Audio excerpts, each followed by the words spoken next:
तो दोस्तों आज हम फिर से आपके लिए लेकर आए हैं देश और दुनिया की सभी ताजा बड़ी खबरें। फटाफट एक एक कर विस्तार से आपको बताएंगे, तो वीडियो को अंत तक जरूर देखें। दोस्तों वीडियो बनाने में हमें काफी मेहनत लगी है, तो वीडियो को लाइक जरूर कर दें। जब दोस्तों पहली खबर में आपको बताएंगे जो बिग ब्रेकिंग न्यूज सामने निकल कर आ रही दोस्तों कि कृषि कानून को लेकर किसानों ने छुड़ाए मोदी अमित शाह के पसीने। आज किसानों ने लिखा मोदी और तोमर को खुला पत्र, कहा गलत बयानबाजी, कृषि कानून को लेकर ना करे मोदी, नहीं तो पूरे देश को कर देंगे 26-27 को बंद, कृषि कानून ले मोदी सरकार वापस। जी दोस्तों बड़ी चेतावनी पत्र में मोदी सरकार को किसानों ने आज दे दिया है। तो वहीं आपको बताएंगे कि पश्चिम बंगाल में एक बार फिर से बुरी तरह से पिटे भाजपा कार्यकर्ता।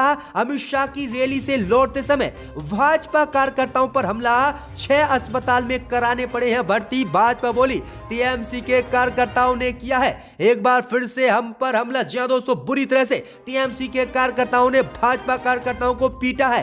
तो वहीं आपको बताएंगे कि उत्तर प्रदेश में लव जिहाद कानून लागू होने के बाद गुजरात में भी आरएसएस और भाजपा ने उठाई लव जिहाद कानून लागू करने की मांग। सीएम रूपाणी बोले जल्द ही लेकर आएंगे लव जिहाद कानून और करेंगे गुजरात में लागू। तो वहीं आपको बताएंगे कि शिवपाल यादव ने भतीजे अखिलेश को दिया तगड़ा झटका।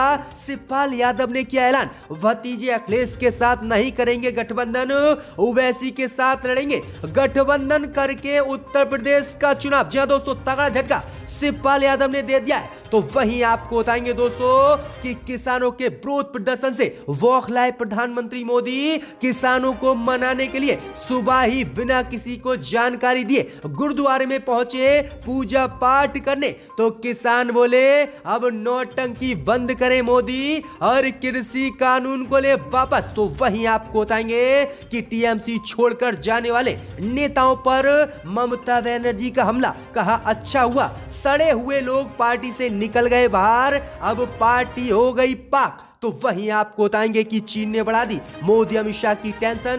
भारत और चीन के बीच चल रहे गतिरोध के बीच राष्ट्रपति जिनपिंग ने तैनात किया नया जनरल। तो वहीं आपको बताएंगे कि 26-27 दिसंबर को फिर से अन्नदाता दिल्ली को करेंगे कूच। 30,000 किसान दिल्ली के लिए होंगे रवाना और मोदी के घर का करेंगे घेराव। तो दोस्तों सभी खबरों को एक एक कर आपको बताएंगे, वीडियो को लाइक कर चैनल को सब्सक्राइब कर दें। इसी बीच बढ़ो दोस्तों अगली खबर की ओर। तो कृषि कानून को लेकर किसानों ने आज मोदी और तोमर को लिखा खुला पत्र, कहा गलत बयानबाजी ना करे भाजपाई और कृषि कानून को ले वापस। जी दोस्तों आपको बता दें ये बड़ी खबर सामने निकल कर आ रही दोस्तों कि नए कृषि कानून को लेकर आज केंद्र की मोदी सरकार को किसानों ने चेतावनी दी है। किसानों ने प्रधानमंत्री मोदी और कृषि मंत्री नरेंद्र सिंह तोमर को आज खुला पत्र लिखा है और चेतावनी दी है कि कृषि कानून को लेकर गलत बयानबाजी भाजपाई ना करें और कृषि कानून को तत्काल रद्द करें।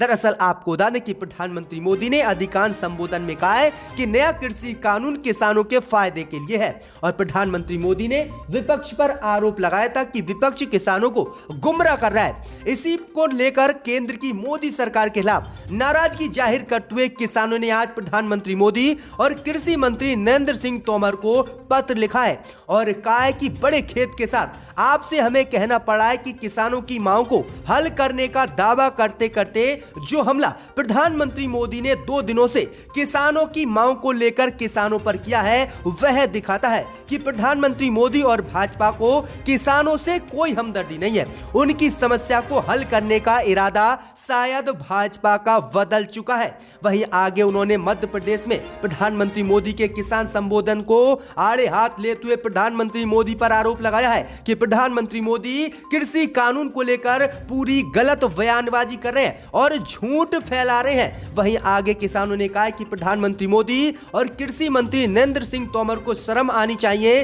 कि 32 किसान आंदोलन में मर चुके हैं, लेकिन उनको अभी तक किसी भी भाजपा के नेता ने श्रद्धांजलि तक नहीं दी है, जिससे हम काफी नाराज हैं। और किसानों ने कह दिया कि जब तक अब मोदी सरकार कृषि कानून को वापस नहीं लेगी वह ऐसे ही आंदोलन करते रहेंगे। तो यह बड़ा ऐलान किसानों ने आज पत्र लिखकर मोदी और अमित शाह तोमर को लेकर कर दिया है। इसी बीच बढ़ते दोस्तों अगली खबर की ओर, तो बंगाल में गृह मंत्री अमित शाह के दूसरे दौरे को लेकर भाजपा को तगड़ा झटका।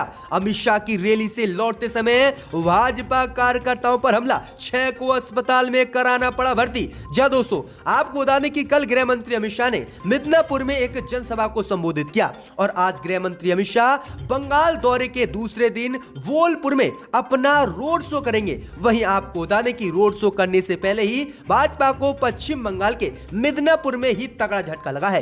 पश्चिम बंगाल स्थित मिदनापुर में गृह मंत्री अमित शाह की रैली से लौटते वक्त भाजपा कार्यकर्ताओं पर हमला हुआ है। वहीं आपको बता दें कि भाजपा के 15 कार्यकर्ता इस हमले में घायल हो गए हैं। इसमें 6 को काफी चोटें आई हैं और अनन फनन में इन्हें हॉस्पिटल में भर्ती कराया गया है। इस हमले में गाड़ियों को भी बुरी तरह से तोड़ दिया गया है। हमले का आरोप टीएमसी कार्यकर्ताओं पर लगा है। वहीं आपको बता दें कि जब भाजपा कार्यकर्ता अमित शाह की रैली से लौट रहे थे तब उनकी कथाकथित टीएमसी कार्यकर्ताओं से झड़प हो गई, जिसके बाद टीएमसी कार्यकर्ताओं ने भाजपा कार्यकर्ताओं को बुरी तरह से पीटा, जिसमें 15 भाजपा कार्यकर्ता घायल हुए और 6 गंभीर रूप से घायल हुए, जिन्हें अनन फनन में अस्पताल में भर्ती कराया गया है। तो किस तरह से अमित शाह के दौरे के दौरान पिट रहे हैं भाजपा के कार्यकर्ता, बुरी तरह से पश्चिम बंगाल में भाजपा की फजीहत हो रही है। जी दोस्तों, ये बड़ी अपडेट आ रही है, पश्चिम बंगाल से बुरी तरह से पिट रहे हैं भाजपा के कार्यकर्ता।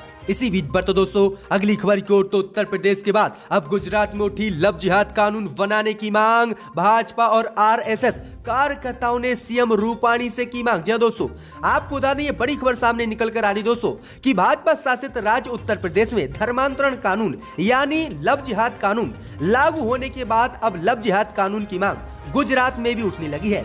गुजरात में भाजपा नेता और आरएसएस के कार्यकर्ताओं ने राज्य में लव जिहाद कानून बनाने की मांग की है और कहा है कि रूपाणी लव जिहाद कानून जल्दी गुजरात में लागू करें। वहीं आपको बता दें कि भाजपा नेता और आरएसएस के कार्यकर्ताओं ने कहा है कि राज्य में लव जिहाद बढ़ रहा है और इसे रोकने के लिए उत्तर प्रदेश की योगी सरकार की तरह ही विजय रूपाणी भी गुजरात में लव जिहाद कानून लागू करें। वहीं आपको बता दें कि मुख्यमंत्री विजय रूपाणी ने इन मांगों पर अपनी प्रतिक्रिया देते हुए कहा है कि लव जिहाद कानून समय आने पर लागू कर दिया जाएगा और इसे हम बनाने का सोचेंगे। तो ये बड़ी अपडेट आ रही कि अब गुजरात में भी लव जिहाद कानून भाजपा लागू करने वाली है। इसी बीच बढ़ते दोस्तों अगली खबर की ओर, तो उत्तर प्रदेश में बदल गई राजनीति। शिवपाल यादव ने किया ऐलान, भतीजे अखिलेश के नहीं जाएंगे साथ, ओवैसी के साथ गठबंधन से लड़ेंगे चुनाव। जी दोस्तों, आपको बता दें कि उत्तर प्रदेश के पूर्व मुख्यमंत्री अखिलेश यादव को आज चाचा शिवपाल यादव ने तगड़ा झटका दिया है। शिवपाल यादव ने ऐलान किया है कि भतीजे अखिलेश यादव के साथ वह उत्तर प्रदेश में गठबंधन नहीं करेंगे और असुद्दीन ओवैसी की पार्टी एआईएमआईएम के साथ गठबंधन करके उत्तर प्रदेश 2022 का विधानसभा चुनाव लड़ेंगे, जिसके बाद अखिलेश यादव को यह तगड़ा झटका लगा है। दरअसल आपको बता दें कि उत्तर प्रदेश की राजनीति में आम आदमी पार्टी और असुद्दीन ओवैसी की पार्टी एआईएमआईएम की इस बार एंट्री होने जा रही है। वहीं आपको बता दें कि कभी सपा का महत्वपूर्ण हिस्सा रहे शिवपाल यादव ने अब अपना बड़ा ऐलान करते हुए भतीजे अखिलेश का साथ छोड़ दिया है और ओवैसी आम आदमी पार्टी और राजभर के साथ जाने का ऐलान कर दिया है। तो ये बड़ी अपडेट आ रही है, बड़ा झटका भतीजे अखिलेश को शिवपाल यादव ने दिया है और ओवैसी के साथ चुनाव लड़ने का ऐलान कर दिया है। तो तगड़ा झटका अखिलेश को। इसी बीच बढ़ते दोस्तों अगली खबर की ओर, तो कृषि कानून को लेकर बौखलाए प्रधानमंत्री मोदी। किसानों को मनाने के लिए अचानक ही गुरुद्वारे में पूजा पाठ करने पहुंचे मोदी। जी दोस्तों, आपको बता दें ये बड़ी खबर सामने निकल कर आ रही दोस्तों कि केंद्र सरकार के कृषि कानूनों के खिलाफ दिल्ली की सीमाओं पर लगातार 25वें दिन भी किसानों का आंदोलन जारी है। कड़ाके की ठंड में भी उनके मकसद को भाजपा नहीं डिगा पा रही है। तो वही किसानों के लगातार आंदोलन से प्रधानमंत्री मोदी और अमित शाह बौखला गए हैं और प्रधानमंत्री मोदी को लग रहा है कि ये आंदोलन अब खत्म नहीं होगा। इस बीच नया ढोंग प्रधानमंत्री मोदी ने रचा है। रविवार को प्रधानमंत्री मोदी अचानक दिल्ली स्थित गुरुद्वारे रकाबगंज साहिब पहुंचे हैं। यहां उन्होंने सिखों के 9वें गुरु तेज बहादुर जी को उनके शहीदी दिवस पर श्रद्धांजलि दी। उनका ये कदम इसलिए अहम है क्योंकि कृषि कानून का विरोध करने वाले ज्यादातर किसान पंजाबी हैं और इसीलिए प्रधानमंत्री मोदी ने ये नया ढोंग रचा और गुरुद्वारे अचानक पहुंचे। वहीं प्रधानमंत्री मोदी के गुरुद्वारे अचानक पहुंचने के बाद किसानों ने प्रधानमंत्री मोदी का ये नाटक बताया है और कहा है कि प्रधानमंत्री मोदी अपना सिखों के प्रति नाटक बंद करें और हमसे यहां आकर बात करें। क्या हम सिख नहीं है? और हमारी मांग है कि कृषि कानून को मोदी सरकार वापस ले। जिसके बाद प्रधानमंत्री मोदी को बुरी तरह से अब ट्रोल होना पड़ा है। तो ये बड़ी अपडेट आ रही, प्रधानमंत्री मोदी के इस कार्यक्रम को किसानों ने नाटक बता दिया है। इसी बीच बढ़ते दोस्तों अगली खबर की ओर, तो टीएमसी छोड़कर भाजपा में शामिल हुए बागी नेताओं पर ममता बनर्जी ने किया हमला। कहा अच्छा हुआ सड़े लोग हो गए पार्टी से बाहर। जा दोस्तों आपको बता दें, ये बड़ी खबर सामने निकल कर आ रही है कि पश्चिम बंगाल की मुख्यमंत्री ममता बनर्जी ने एक बार फिर से उन बागी नेताओं पर हमला बोला है जिन्होंने टीएमसी को छोड़कर कल भाजपा की शपथ ग्रहण की।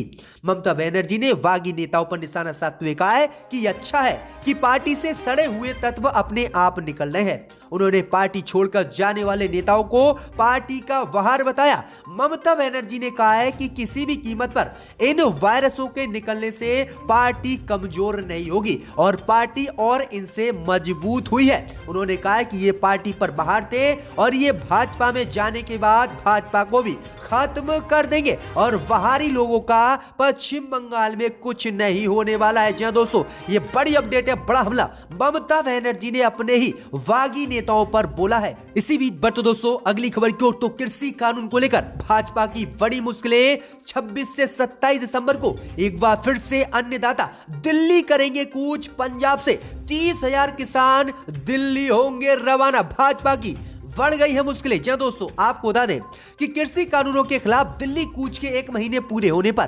किसानों ने ऐलान किया है कि 26-27 दिसंबर को एक बार फिर से पंजाब के 30,000 किसान दिल्ली को कूच करेंगे और दिल्ली में आकर सिंधु बॉर्डर सहित दिल्ली के बड़े बड़े बॉर्डरों पर विरोध प्रदर्शन करेंगे। वहीं आपको बता दें कि किसानों ने कहा है कि 15-15 हजार की संख्या में ये किसान दिल्ली को कूच करेंगे। वहीं आगे किसानों ने कहा है कि जब तक मोदी सरकार कृषि कानून को वापस नहीं लेगी तब तक वह ऐसे ही आंदोलन करते रहेंगे। वहीं किसानों ने कहा है कि 26 और 27 दिसंबर को दिल्ली कूच करने वाले 30,000 किसान दिल्ली के सभी सड़कों को जाम करेंगे और मोदी सरकार के खिलाफ हल्ला बोलेंगे। जी हां दोस्तों, ये बड़ी अपडेट आ रही है, बड़ा ऐलान किसानों ने कर दिया है। इसी बीच बढ़ते दोस्तों अगली खबर की ओर, तो चीन ने मोदी सरकार को दिया तगड़ा झटका। भारत से जारी तनाव के बीच चीन के राष्ट्रपति ने तैनात किया नया जनरल। मोदी अमित शाह की बड़ी मुश्किलें। जी दोस्तों आपको बता दें कि पिछले 8-9 महीने से पूर्वी लद्दाख में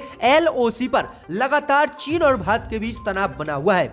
इसी गतिरोध के बीच चीन ने आज नई चाल चलते हुए मोदी सरकार को तगड़ा झटका दिया है। चीन के राष्ट्रपति शी जिनपिंग ने इस क्षेत्र में अपनी सेना की कमान एक नए जनरल को हाथों में सौंप दी है। केंद्रीय मिलिट्री आयोग के मुखिया के तौर पर जिनपिंग ने जनरल झेंग डांग को LAC से सटे इलाके की देखरेख करने वाली पीपल्स लिबरेशन आर्मी की वेस्टर्न थिएटर कमांड का कमांडर आज नियुक्त किया है। जिसके बाद मोदी सरकार की मुश्किलें बढ़ गई हैं कि भारत से जारी तनाव के बीच चीन ने नई चाल चलते हुए नया जनरल से तैनात कर दिया है जो भारत की मुश्किलें बढ़ा सकता है। तो ये बड़ी अपडेट आ रही है, लेकिन मोदी सरकार सिर्फ देश में बंगाल चुनाव जीतने के लिए प्रचार करने में लगी हुई है और उधर चीन लगातार भारत की सीमा पर घुसपैठ करने की तैयारी में है। इसी बीच बढ़ते दोस्तों अगली खबर की ओर, तो अखिलेश यादव का भाजपा पर हमला। कहा देश को बचाना है तो भाजपा को सत्ता से करना होगा बेदखल। जी दोस्तों आपको बता दें कि समाजवादी पार्टी के राष्ट्रीय अध्यक्ष और उत्तर प्रदेश के पूर्व मुख्यमंत्री अखिलेश यादव ने आज भाजपा पर जोरदार हमला बोला है। अखिलेश यादव ने कहा है कि आज संविधान की उद्देशिका में उल्लिखित समाजवाद, पंथ निरपेक्षता और लोकतंत्र के लिए खतरा बढ़ता हुआ जा रहा है। लोकतंत्र की बहाली की बड़ी लड़ाई है। भाजपा अपने राजनीतिक स्वार्थ साधन के लिए संवैधानिक संस्थाओं और सामाजिक मर्यादाओं को कमजोर कर रही है और देश को बेचना चाहती है। वहीं आगे उन्होंने कहा कि अगर देश को बचाना है तो भाजपा को सत्ता से बेदखल करना होगा, तभी ये देश बच पाएगा, नहीं तो देश को भाजपा बेच देगी। अखिलेश यादव ने यह बड़ा हमला भाजपा पर बोला है। इसी बीच बढ़ते दोस्तों अगली खबर की ओर, तो किसान आंदोलन में जान देने वाले अन्नदाताओं को आज देश भर में दी जाएगी श्रद्धांजलि। जी दोस्तों, आपको बता दें कि कड़ाके की ठंड में भी किसानों ने केंद्र सरकार के 3 कृषि कानूनों के खिलाफ आवाज बुलंद किए हुए है। इसी बीच आंदोलन के दौरान जान गंवाने वाले किसानों को आज याद किया जाएगा। किसान संगठनों ने ऐलान किया है कि पूर्व घोषित देशव्यापी श्रद्धांजलि सभा पूरे देश में होगी और किसान नेताओं का मानना है कि खेती किसानी बचाने के लिए करीब 3 किसानों ने अपनी जान दे दी है और इनको आज याद कर कर पूरे देश में हर गांव से हर किसान श्रद्धांजलि देगा और इन्हें अमर करेगा। जिसके बाद भाजपा की मुश्किलें बढ़ गई हैं। किसानों ने कहा कि इन 30 किसानों का बलिदान व्यर्थ नहीं जाएगा और जिस मकसद से किसानों ने अपनी जानें गंवाई हैं उसी को पूरा करके हम वापस लौटेंगे सीमा से। जी दोस्तों, किसानों ने कहा है कि जब तक कृषि कानून वापस नहीं होगा तब तक वह ऐसे ही लगातार प्रदर्शन करते रहेंगे। और आज सभी किसान अन्नदाता जो देश भर में जान गंवाने वाले हैं उनको श्रद्धांजलि आज किसान देंगे। इसी बीच बढ़ते दोस्तों अगली खबर की ओर, तो लालू यादव से मिले तेजस्वी यादव। कहा सिर्फ 25% ही काम कर रही है लालू यादव जी की किडनी। पिता से मिलकर भावुक हुए तेजस्वी। जी दोस्तों, आपको बता दें कि बिहार के नेता प्रतिपक्ष और आरजेडी नेता तेजस्वी यादव आज अपने पिता लालू यादव से मिलने रांची के रिम्स अस्पताल पहुंचे। वहां पहुंचकर उन्होंने उनकी तबीयत की जानकारी ली। मुलाकात से पहले तेजस्वी ने मीडिया को बताया कि आप सबको खबर होगी कि लालू जी की किडनी 25% ही काम कर रही है। पिछले 4 और 5 महीनों में मैं उनसे नहीं मिल पाया हूं। बिहार चुनाव के बाद पहली बार आज मैं लालू जी से मिलने पहुंचा हूं और मुझे दुख है, मेरे पिता जेल में हैं और उनकी तबीयत ठीक नहीं है। तो ये बड़े भावुक होकर तेजस्वी यादव ने मीडिया से बातचीत में बयान दिया है। उनको दोबारा इस ऐवान में आकर